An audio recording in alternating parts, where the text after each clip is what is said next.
ધારી શહેરમાં ખેતલિયા દાદાની વાડી ખાતે ICDS મહિલાનું સંમેલન મળ્યું. વિવિધ પ્રશ્નના નિરાકરણ માટે સંમેલન આયોજન કરાયું.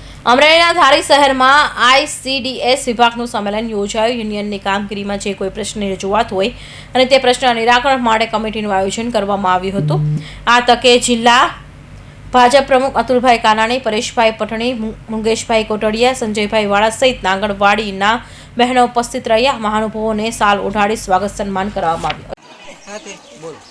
હું સરોજબેન દેવમુરારી, અમરેલી જિલ્લા ઉપાધ્યક્ષ.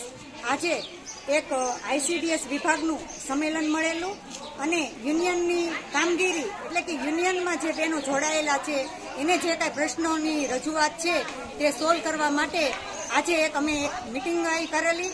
આ મિટિંગમાં અમરેલી જિલ્લાના પ્રમુખ શ્રી અતુલભાઈ કાનાણી, મહિલા મોરચાના સરોજબેન દેવમુરારી, કિસાન મોરચાના પરેશભાઈ પટણી, તાલુકાના પ્રમુખ મૃગેશભાઈ કોટડિયા ઉપસ્થિત રહ્યા હતા અને નવનિયુક્ત પ્રમુખ અતુલભાઈ કાનાણીનું બહેનો દ્વારા સન્માન કરેલું અને તેના પરથી અમને માર્ગદર્શન મળેલું અને અમારા પ્રશ્નોની બહેનોએ અતુલભાઈ કાનાણીને રજૂઆત કરેલી. જિલ્લાના પ્રમુખ શ્રી અતુલભાઈ કાનાણીએ ICDSના પ્રશ્નોનું નિરાકરણ આવે તેવી અમને બાહેધરી આપેલી. અશોક મણવર, અમરેલી.